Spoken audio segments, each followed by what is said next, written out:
जय जगन्नाथ नमस्कार। आसंतु नजर पकेबा आज टॉप न्यूज अपडेट कौन सब रही किंतु ता पूर्व आपण मानकु गोटे अनुरोध वीडियोटी संपूर्ण देखि सुचिंतित मतामत दिंतु। जो मैंने चैनल को प्रथम कर सब्सक्राइब करूँ एवं आसुवा बेल आइकन को प्रेस करूँ जहाँफल प्रत्येक नूतन वीडियोर नोटिफिकेशन आप सर्वप्रथम पाइपर। तेज आसंतु नजर पकेबा आज प्रमुख खबर गुड़िक।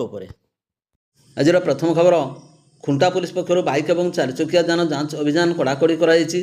खुंटा छक केनाल छक कुसुम घाटी अंचल यह जांच करा।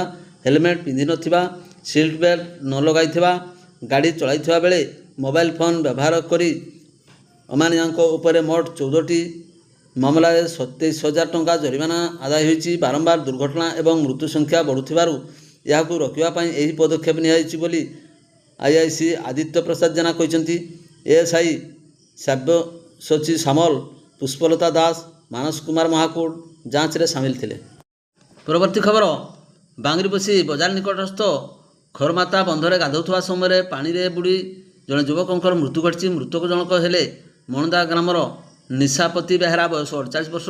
बुधवार निशापति खरमाता बंध को गाधोवाई जाइଥିବା बेले कौनसी कारणवश गभीर पानी को चली जाई बुड़ी जाइथिले। स्थानीय लोक मानू खबर पाई बांगरीपोशी अग्निशम बाहिनी तुरंत घटनास्थल पहुंची थे। अग्निशम कर्मचारी माने बंध भितरू तांको उद्धार करी बांगरीपोशी गोष्ठी स्वास्थ्य केन्द्र को नहीं मात्र सेठारे डाक्तर तांको मृत घोषणा करथिले।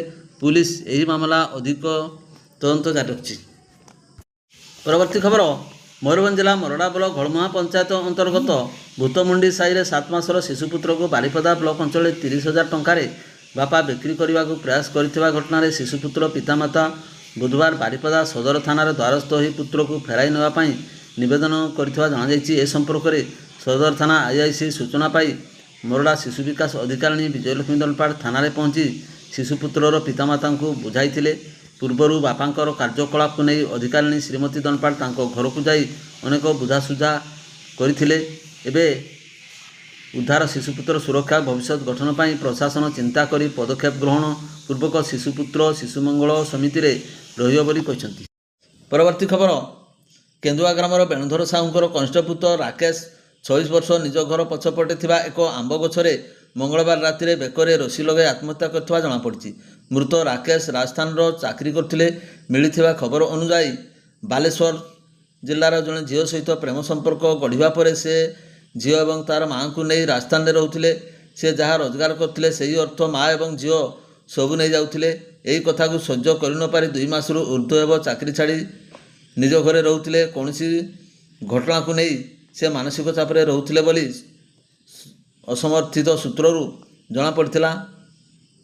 तेबे मंगलवार राति खियापिया सरिया परे बाहर एक खटरे शोते। सकाळे घर लोक उठा पर बिछणार न देखी एणे तेणे खोजाखोजी करते। घर पछपटे आंब गछरे झुलुथिबार देखा पाई। तुरंत रसी काटी तौक आनी सेतेबेलू शरीर प्राण नथिला। बसिंगा पुलिस को खबर देवा पर घटनास्थल में मजिस्ट्रेट सहित पुलिस पहुंची अनुसंधान करने पर व्यवच्छेद पर पठाई। एने एक अपमृत मामला रुजु करा जमापड़ी। शव व्यवच्छेद पर ग्राम श्मशान में शेषकृत संपन्न कराइथिला।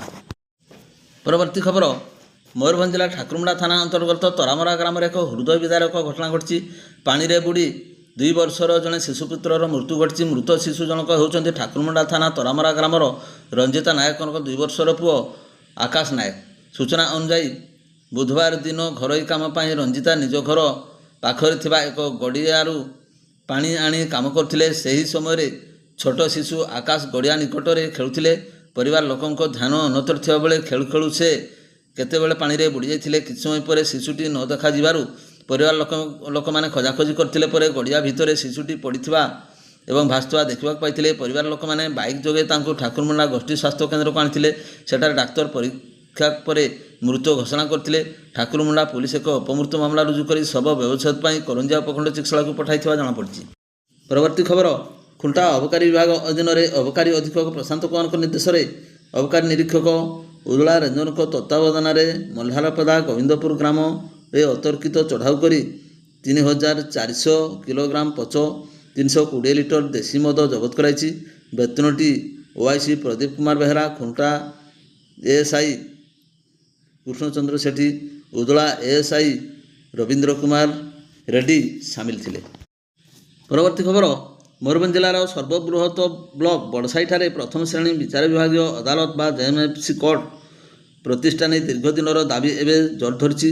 ସରକାରୀ ଘୋଷଣା 3 ବର୍ଷ ପରେ ମଧ୍ୟ ଏପର୍ଯ୍ୟନ୍ତ ଅଦାଲତ କାର୍ଯ୍ୟକ୍ଷମ ହୋଇନଥିବାରୁ ବଡ଼ସାହି ପଞ୍ଚାୟତ ସମିତି ଉପାଧ୍ୟକ୍ଷ କାଞ୍ଚନ କୁମାର ପ୍ରଧାନଙ୍କ ନେତୃତ୍ୱରେ ସ୍ଥାନୀୟ ପ୍ରେସ୍ କ୍ଲବ ଏବଂ ଜନସାଧାରଣଙ୍କ ପକ୍ଷରୁ ବୁଧବାର ଜିଲ୍ଲାପାଳ ହେମକାନ୍ତ ସ୍ୱୟଂଙ୍କୁ ଏକ ସ୍ମାରକପତ୍ର ପ୍ରଦାନ କରାଯାଇଛି।